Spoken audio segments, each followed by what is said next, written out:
پھر ان دونوں جنتوں کے اوصاف بیان فرماتے ہیں کہ یہ نہایت ہی سرسبز و شاداب ہے، بہترین اعلیٰ خوش ذائقہ عمدہ اور تیار پھل ہر قسم کے ان میں موجود ہیں۔ تمہیں نہ چاہیے کہ تم اپنے پروردگار کی کسی نعمت کا انکار کرو۔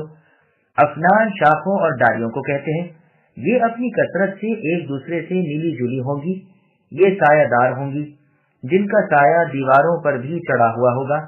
اکرمہ رحمہ اللہ یہی معنی بیان کرتے ہیں اور عربی کے شعر کو اس پر دلیل میں وارد کرتے ہیں۔ یہ شاخیں سیدھی اور پھیلی ہوئی ہوں گی، رنگ برنگ کی ہوں گی۔ یہ مطلب بھی بیان کیا گیا ہے کہ ان میں طرح طرح کے میوے ہوں گے، کشادہ اور گھنے سائے والی ہوں گی۔ یہ تمام اقوال صحیح ہیں اور ان میں کوئی منافات اور ٹکراؤ نہیں۔ یہ تمام اوصاف ان شاخوں میں ہوں گے۔ چنانچہ اسماء رضی اللہ عنہ سے مروی ہے کہ رسول اللہ صلی اللہ علیہ وسلم نے سدرۃ المنتہا کا ذکر کرتے ہوئے فرمایا، اس کی شاخوں کا سایہ اس قدر دراز ہے کہ سوار 100 سال تک اس میں چلا جائے، یا فرمایا کہ 100 سوار اس کے تلے سایہ حاصل کر لیں۔ سونے کی ٹڈیاں اس پر چھائی ہوئی تھیں، اس کے پھل بڑے بڑے مٹکوں اور بہت بڑے گول جتنے تھے۔ یہ روایت سنن ترمذی نیز حناد بن سری الکوفی کی کتاب الزہد میں ہے۔ جنت کا پانی، پھر ان میں نہریں بہ رہی ہیں تاکہ ان درختوں اور شاخوں کو سیراب کرتی رہیں اور بکثرت عمدہ پھل لائیں۔ اب تو تمہیں اپنے رب کی نعمتوں کی قدر کرنی چاہیے۔ ایک کا نام تسنیم ہے، دوسری کا سلسبیل ہے۔ یہ دونوں نہریں پوری روانی کے ساتھ بہ رہی ہیں، ایک ستھرے پانی کی، دوسری لذت والی بے نشے کی شراب کی۔ ان میں ہر قسم کے پھلوں کے جوڑے بھی موجود ہیں، اور پھل بھی وہ کہ جس کی صورت کو تم پہچانتے ہو لیکن ان کی لذت سے بالکل بھی واقف نہیں، کیونکہ وہاں کی نعمتیں نہ کسی آنکھ نے دیکھی ہیں، نہ کسی کان نے سنی ہیں، نہ کسی دل و دماغ میں ان کا خیال آ سکتا ہے۔ تمہیں رب کی نعمتوں کی ناشکری سے رک جانا چاہیے۔ ابن عباس رضی اللہ عنہما فرماتے ہیں، دنیا میں جتنے بھی کڑوے میٹھے پھل ہیں وہ سب جنت میں ہوں گے، یہاں تک کہ حنظل یعنی اندرائن بھی۔ ہاں دنیا کی ان چیزوں اور جنت کی ان چیزوں کے نام تو ملتے جلتے ہیں، حقیقت اور لذت بالکل ہی جدا گانا ہے۔ یہاں تو صرف نام ہے، اصلیت تو جنت میں ہے۔ اس فضیلت کا فرق وہاں جانے کے بعد ہی معلوم ہو سکتا ہے۔ اے اللہ ہمیں ان کاموں کی توفیق بخشیے جو ہمیں آپ کی جنت میں لے جائے، اور ہمیں ان کاموں اور اقوال سے، ان عقائد سے بچا لیجیے جو جہنم میں ہمیں پہنچانے والے ہیں۔ متكئين على فرش بطائنها من استبرق وجنى الجنتين دان فبأي آلاء ربكما تكذبان فيهن قاصرات الطرف لم يطمثهن إنس قبلهم ولا جان فبأي آلاء ربكما تكذبان كأنهن الياقوت والمرجان فبأي آلاء ربكما تكذبان هل جزاء الإحسان إلا الإحسان فبأي آلاء ربكما تكذبان۔ یہ جنتی ایسے فرشوں پر تکیے لگائے ہوئے ہوں گے جن کے استر دبیز ریشم کے ہوں گے، اور ان دونوں جنتوں کے میوے بالکل قریب ہوں گے۔ پھر تم اپنے رب کی کس نعمت کو جھٹلاتے ہو؟ وہاں شرمیلی نیچی نگاہ والی حوریں ہیں جنہیں ان سے پہلے کسی دن و انس نے ہاتھ نہیں لگایا، بس اپنے پالنے والے کی نعمتوں میں سے تم کس کے منکر ہو؟ وہ حوریں مثل یاقوت اور مونگے کے ہوں گی، بس اپنے پروردگار کی کون سی نعمت کو تم جھٹلاتے ہو؟ نیک کاری کا بدلہ ہی بہت بڑا انعام و احسان ہے، بس کیا کیا نعمتیں اپنے رب کی تم جھٹلاؤ گے۔ سامعین، اب ان آیتوں کی تفسیر سماعت کیجیے۔ جنتیوں کے بستر اور تخت۔ جنتی لوگ بے فکری سے تکیہ لگائے ہوئے ہوں گے، خواہ لیٹے ہوئے ہوں خواہ با آرام بیٹھے ہوئے تکیے سے لگے ہوئے ہوں۔ ان کے بچھاونے بھی اتنے اچھے ہوں گے کہ ان کے اندر کا استر بھی دبیز اور خالص زرعی ریشم کا ہوگا۔ پھر اوپر کا ابرا کیسا کچھ ہوگا، اسے تم آپ سوچ لو۔ مالک ابن دینار اور سفیان ثوری رحمہم اللہ فرماتے ہیں، استر کا یہ حال ہے اور ابرا تو محض نورانی ہوگا جو سراسر اظہار رحمت و نور ہوگا۔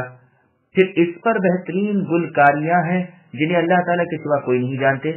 ان جنتوں کے پھل جنتیوں سے بالکل قریب ہیں، جب چاہیں جس حال میں چاہیں وہیں سے لے لیں۔ لیٹے ہوں تو بیٹھا ہونے کی اور بیٹھے ہوں تو کھڑا ہونے کی ضرورت نہیں، خود بخود شاخیں جھوم جھوم کر جھکتی رہتی ہیں، جیسے اللہ نے فرمایا قطوفها دانیہ، اور فرمایا ودانیۃ علیہم ظلالها، یعنی بے حد قریب میوے ہیں، لینے والے کو کوئی تکلیف یا تکلف کی ضرورت نہیں، خود شاخیں جھک جھک کر انہیں میوے دے رہی ہیں، بس تم اپنے رب کی نعمتوں کے انکار سے باز رہو۔ کیونکہ فرشوں کا بیان ہوا تھا تو ساتھ ہی فرمایا کہ ان فرشوں پر ان کے ساتھ ان کی بیویاں ہوں گی جو عفیفہ، پاک دامن، شرمیلی، نیچی نگاہوں والی ہوں گی کہ اپنے خاوندوں کے سوا کسی پر نظریں نہ ڈالیں گی، اور ان کے خاوند بھی ان پر سو جان سے مائل ہوں گے۔ یہ بھی جنت کی کسی چیز کو اپنے ان مؤمن خاوندوں سے بہتر نہ پائیں گی۔ یہ بھی وارد ہوا ہے کہ یہ حوریں اپنے خاوندوں سے کہیں گی اللہ تعالیٰ کی قسم، ساری جنت میں میرے لیے آپ سے بہتر کوئی چیز نہیں۔ اللہ تعالیٰ خوب جانتے ہیں کہ میرے دل میں جنت کی کسی چیز کی خواہش و محبت اتنی نہیں جتنی آپ کی ہے۔ اللہ کا شکر ہے کہ اللہ نے آپ کو میرے حصے میں کر دیا اور مجھے آپ کی خدمت کا شرف بخشا۔ یہ حوریں کنواری، اچھوتی نوجوان ہوں گی۔ ان جنتیوں سے پہلے ان کے پاک پنڈے کو کسی انس و جن کا ہاتھ نہیں لگا۔ یہ آیت بھی مؤمن جنوں کے جنت میں جانے کی دلیل ہے۔ ضمرہ ابن حبیب رحمہ اللہ سے سوال ہوتا ہے کہ کیا مؤمن جن بھی جنت میں جائیں گے؟ آپ نے فرمایا ہاں، اور جنیہ عورتوں سے ان کے نکاح ہوں گے جیسے انسانوں کے انسان عورتوں سے۔ پھر یہی آیتیں تلاوت کی۔ حوروں کی صفت، پھر ان حوروں کی تعریف بیان ہو رہی ہے کہ وہ اپنی صفائی اور خوبی اور حسن میں ایسی ہیں جیسی یاقوت و مرجان۔ یاقوت سے صفائی میں تشبیہ دی اور مرجان سے بیاض یعنی سفیدی میں، پس مرجان سے مراد یہاں لؤلؤ ہے یعنی موتی۔ نبی صلی اللہ علیہ وسلم فرماتے ہیں اہل جنت کی بیویوں میں سے ہر ایک ایسی ہے کہ ان کی پنڈلی کی سفیدی 70 حلوں یعنی جوڑوں کے پہننے کے بعد بھی نظر آتی ہے، یہاں تک کہ اندر کا گودا بھی۔ پھر رسول اللہ نے آیت کأنہن الیاقوت والمرجان پڑھی اور فرمایا دیکھو یاقوت ایک پتھر ہے لیکن اللہ نے اس کی صفائی اور جوت ایسی رکھی ہے کہ اس کے بیچ میں دھاگا پرو دو تو باہر سے نظر آتا ہے۔ یہ روایت ترمذی میں بھی موقوفاً عبداللہ بن مسعود رضی اللہ عنہ سے مروی ہے اور امام ترمذی رحمہ اللہ اسی کو زیادہ صحیح بتلاتے ہیں۔ صحیح مسلم میں ہے کہ یا تو فخر کے طور پر یا مذاکرے کے طور پر یہ بحث چھڑ گئی کہ جنت میں عورتیں زیادہ ہوں گی یا مرد، تو ابو ہریرہ رضی اللہ عنہ نے فرمایا کیا ابو القاسم صلی اللہ علیہ وسلم نے یہ نہیں فرمایا کہ پہلی جماعت جو جنت میں جائے گی وہ چاند جیسی صورتوں والی ہوگی، ان کے پیچھے جو جماعت جائے گی وہ آسمان کے بہترین چمکیلے تاروں جیسے چہروں والی ہوگی، ان میں سے ہر شخص کی 2 بیویاں ایسی ہوں گی جن کی پنڈلی کا گودا گوشت کے نیچے سے نظر آئے گا، اور جنت میں کوئی بغیر بیوی کا نہ ہوگا۔ اس حدیث کی اصل بخاری میں بھی ہے۔ مسند احمد میں رسول اللہ صلی اللہ علیہ وسلم فرماتے ہیں اللہ تعالیٰ کی راہ کی صبح اور اللہ کی راہ کی شام ساری دنیا سے اور جو اس میں ہے سب سے بہتر ہے۔ جنت میں جو جگہ تمہیں ملے گی اس میں سے ایک کمان یا ایک کوڑے کے برابر کی جگہ ساری دنیا اور اس کی ساری چیزوں سے افضل ہے۔ اگر جنت کی عورتوں میں سے ایک عورت دنیا میں جھانک لے تو زمین و آسمان کو جگمگا دے اور خوشبو سے تمام عالم مہک اٹھے۔ ان کی ہلکی سی چھوٹی سی دوپٹیاں بھی دنیا اور دنیا کی ہر چیز سے گرا ہے۔ صحیح بخاری میں یہ حدیث بھی ہے۔ پھر ارشاد ہے کہ دنیا میں جس نے نیکی کی اس کا بدلہ آخرت میں سلوک و احسان کے سوا اور کچھ نہیں، جیسے اللہ نے ارشاد فرمایا للذین احسنوا الحسنى وزیادہ، نیکی کرنے والے کے لیے نیکی ہے اور زیادتی یعنی جنت اور اللہ تعالیٰ کا دیدار ہے۔ ابو الدرداء رضی اللہ عنہ فرماتے ہیں کہ رسول اللہ صلی اللہ علیہ وسلم سے میں نے منبر پر واز بیان فرماتے ہوئے سنا، رسول اللہ نے آیت وَلِمَنْ خَافَ مَقَامَ رَبِّهِ جَنَّتَانِ پڑھی تو میں نے کہا اگرچہ زنا کیا ہو اگرچہ چوری کی ہو۔ باقی حدیث اوپر گزر چکی ہے کہ ہاں اگرچہ زنا کیا ہو اگرچہ چوری کی ہو۔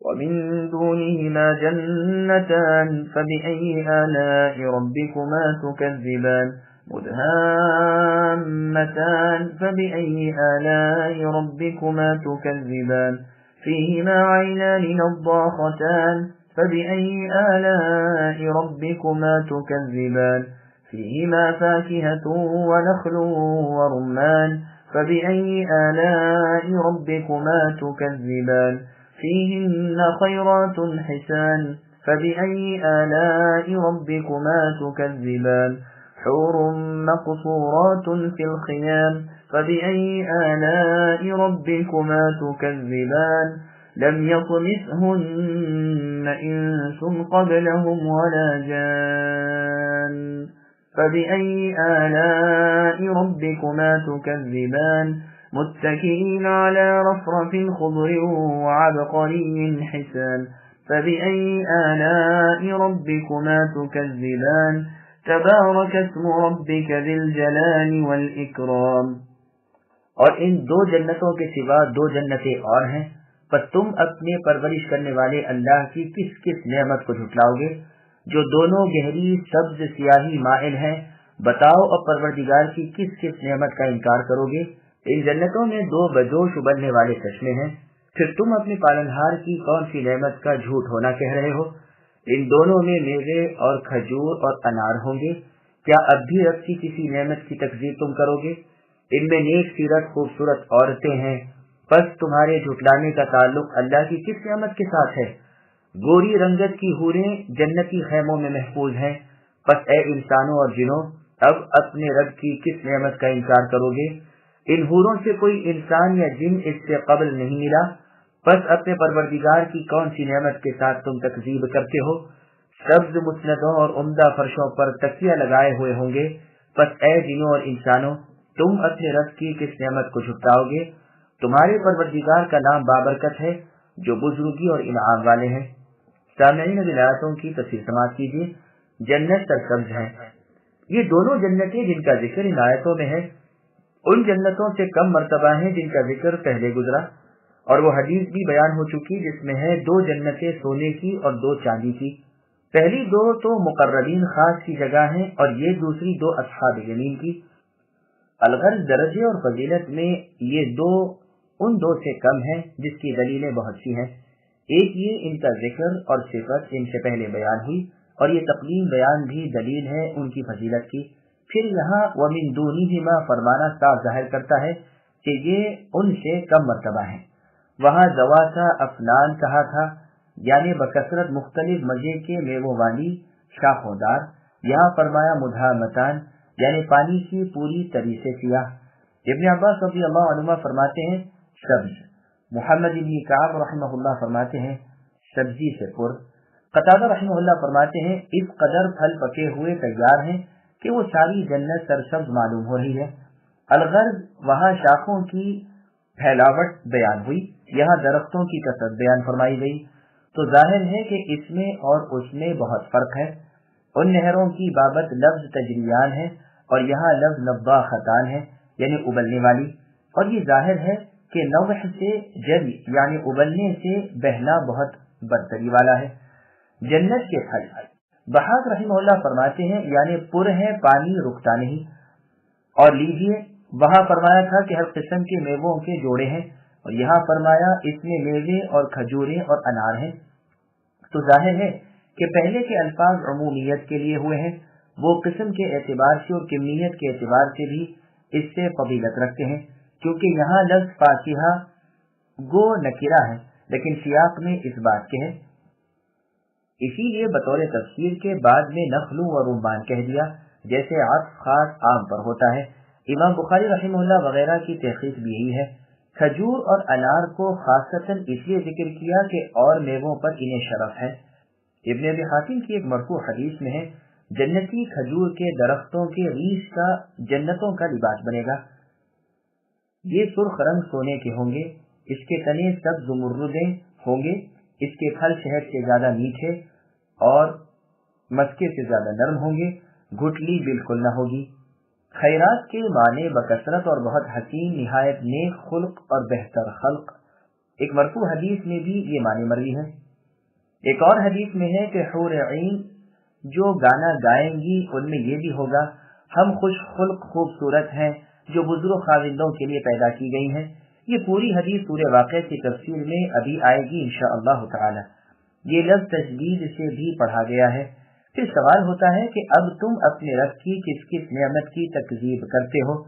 حوریں ہیں جو خیموں میں رہتی سہتی ہیں، یہاں بھی وہی فرق ملاحظہ ہو کہ وہاں تو فرمایا تھا کہ خود وہ حوریں اپنی نگاہ نیچے رکھتی ہیں، اور یہاں فرمایا ان کی نگاہیں نیچے کی گئی ہیں۔ بس اپنے آپ ایک کام کو کرنا اور دوسرے سے کرایا جانا، ان دونوں میں کس قدر فرق ہے۔ گو پردہ دونوں صورتوں میں حائل ہے۔ عبداللہ بن مسعود رضی اللہ عنہ فرماتے ہیں ہر مسلمان کے لیے خیرہ ہے، یعنی نیک اور بہترین نورانی حور، اور دو ہر خیرہ کے لیے خیمہ ہے، اور ہر خیمے کے 4 دروازے ہیں جن میں سے ہر روز تحفہ کرامت، ہدیہ اور انعام آتا رہتا ہے۔ نہ وہاں کوئی فساد ہے، نہ سختی ہے، نہ گندگی ہے، نہ بدبو ہے۔ حوروں کی صحبت ہے جو اچھوتے، صاف سفید، چمکیلے موتیوں جیسی ہے۔ صحیح بخاری میں ہے، رسول اللہ صلی اللہ علیہ وسلم فرماتے ہیں جنت میں ایک خیمہ ہے در مجوف کا، اس کی چوڑائی 60 میل کی ہے، اس کے ہر کونے میں جنتی کی بیویاں ہیں جو دوسرے کونے والیوں کو نظر نہیں آتی، مؤمن ان سب کے پاس آتا جاتا رہے گا۔ بخاری کی دوسری روایت میں چوڑان کا 30 میل ہونا مروی ہے، یہ حدیث صحیح مسلم شریف میں بھی ہے۔ ابو الدرداء رضی اللہ عنہ فرماتے ہیں خیمہ ایک ہی لؤلؤ کا ہے جس میں 70 دروازے موتی کے ہیں۔ ابن عباس رضی اللہ عنہ فرماتے ہیں جنت میں ایک خیمہ ہوگا جو ایک موتی کا بنا ہوا ہوگا، 4 فرسخ چوڑا، جس کے 4000 دروازے ہوں گے اور چوکٹیں سب کی سونے کی ہوں گی۔ پھر آگے اللہ فرماتے ہیں ان بے مثل حسینوں کے پنڈے اچھوتے ہیں، کسی جن و انس کا گزر ان کے پاس نہیں ہوا۔ پہلے بھی اس قسم کی آیت ما تک سے گزر چکی ہے۔ ہاں، پہلی جنتوں کی حوروں کے اوصاف میں اتنا جملہ وہاں تھا کہ وہ یاقوت و مرجان جیسی ہیں، یہاں ان کے لیے یہ نہیں فرمایا گیا۔ پھر سوال ہوا کہ تم رب کی کس کس نعمت کا انکار کرو گے، یعنی اللہ تعالیٰ کی کسی بھی نعمت کا انکار نہیں کرنا چاہیے۔ یہ جنتی سبز رنگ کے اعلیٰ قیمتی فرشوں، غالیچوں اور تکیوں پر ٹیک لگائے بیٹھے ہوئے ہوں گے، تخت ہوں گے اور تختوں پر پاکیزہ اعلیٰ فرش ہوں گے اور بہترین منقش تکیے لگے ہوئے ہوں گے۔ یہ تخت اور یہ فرش اور یہ تکیے جنتی باغوں اور ان کی کیاریوں پر ہوں گے۔ یہ اعلیٰ درجے کے دھاری دار اور نقشین ریشم کے ہوں گے اور یہی ان کے فرش ہوں گے۔ کوئی سرخ رنگ ہوگا، کوئی زرد رنگ اور کوئی سبز رنگ۔ جنتیوں کے کپڑے بھی ایسے ہی اعلیٰ اور بالا ہوں گے۔ دنیا میں کوئی ایسی چیز نہیں جس سے انہیں تشبیہ دی جا سکے۔ یہ بسترے مخملی ہوں گے جو بہت نرم اور بالکل خالص ہوں گے، کئی رنگ کے ملے جلے نقش ان میں بنے ہوئے ہوں گے۔ ابو عبیدہ رحمہ اللہ فرماتے ہیں عبقر ایک جگہ کا نام ہے جہاں منقش بہترین کپڑے بنے جاتے تھے۔ خلیل ابن احمد فرماتے ہیں ہر نفیس اور اعلیٰ چیز کو عرب عبقری کہتے ہیں۔ چنانچہ ایک حدیث میں ہے جس کو امام بخاری اور مسلم وغیرہ لائے ہیں کہ رسول اللہ صلی اللہ علیہ وسلم نے عمر بن خطاب رضی اللہ عنہ کی نسبت فرمایا میں نے کسی عبقری کو نہیں دیکھا جو عمر کی طرح پانی کے بڑے بڑے ڈول کھینچتا ہو۔ یہاں بھی خیال فرمائیے کہ پہلی 2 جنتوں کے فرش و فروش اور وہاں کے تکیوں کی جو صفت بیان کی گئی ہے وہ ان سے اعلیٰ ہے۔ وہاں بیان فرمایا گیا تھا کہ ان کے استر یعنی اندر کا کپڑا خالص ذلیذ عمدہ ریشم ہوگا، پھر اوپر کے کپڑے کا بیان نہیں ہوا تھا، اس لیے کہ جس کا استر اتنا اعلیٰ ہے اس کے ابرے یعنی اوپر کے کپڑے کا تو کہنا ہی کیا ہے۔ پھر اگلی 2 جنتوں کے اوصاف کے خاتمے پر فرمایا تھا کہ اطاعت کا صلہ سوائے عنایت کے اور کیا ہو سکتا ہے۔ تو ان اہل جنت کے اوصاف میں احسان کو بیان فرمایا جو اعلیٰ مرتبہ اور غایت ہے، جیسے جبرائیل علیہ السلام والی حدیث میں ہے کہ انہوں نے اسلام کا سوال کیا، پھر ایمان کا، پھر احسان کا، جیسا کہ صحیح بخاری میں ہے۔ بس یہ کئی وجوہ ہیں جن سے صاف ثابت ہے کہ پہلے کی 2 جنتوں کو ان 2 جنتوں پر بہترین فضیلت حاصل ہے۔ اللہ تعالیٰ کریم و وہاب سے ہمارا سوال ہے کہ وہ ہمیں بھی ان جنتوں میں کرے جو ان 2 جنتوں میں ہوں گے جن کے اوصاف پہلے بیان ہوئے ہیں، آمین۔ پھر اللہ تعالیٰ فرماتے ہیں اے نبی آپ کے رب ذوالجلال والاکرام کا نام بابرکت ہے، وہ جلال والے ہیں یعنی اس لائق ہیں کہ اللہ کا جلال مانا جائے اور اللہ کی بزرگی کا پاس کر کے اللہ کی نافرمانی نہ کی جائے بلکہ کامل اطاعت گزاری کی جائے، اور وہ اللہ تعالیٰ اس قابل ہیں کہ اللہ کا اکرام کیا جائے یعنی اللہ کی عبادت کی جائے، اللہ کے سوا دوسرے کی عبادت نہ کی جائے، اللہ کا شکر کیا جائے ناشکری نہ کی جائے، اللہ کا ذکر کیا جائے اور اللہ کو بھلایا نہ جائے۔ وہ اللہ تعالیٰ تو عظمت اور کبریائی والے ہیں۔ مسند ابی اعلیٰ میں ہے یا ذا الجلال والاکرام کے ساتھ سمٹ جاؤ۔ امام ترمذی رحمہ اللہ اس کی سند کے ساتھ یہ حدیث مروی ہے اس میں یا کا لفظ نہیں ہے۔ جوہری رحمہ اللہ فرماتے ہیں کہ جب کوئی کسی کو چمٹ جائے اسے تھام لے تو عرب کہتے ہیں لفظ، یہی لفظ اس حدیث میں آیا ہے۔ تو مطلب یہ ہے کہ الحا و خلوص، عاجزی اور مسکینی کے ساتھ ہمیشگی اور لزوم سے اللہ تعالیٰ کے دامن میں لٹ جاؤ۔ صحیح مسلم اور سنن اربعہ میں عائشہ رضی اللہ عنہا سے روایت ہے کہ رسول اللہ صلی اللہ علیہ وسلم نماز سے سلام پھیرنے کے بعد صرف اتنی ہی دیر بیٹھتے کہ یہ کلمات کہہ لیں، اللہم انت السلام ومنک السلام تبارکت یا ذا الجلال والاکرام۔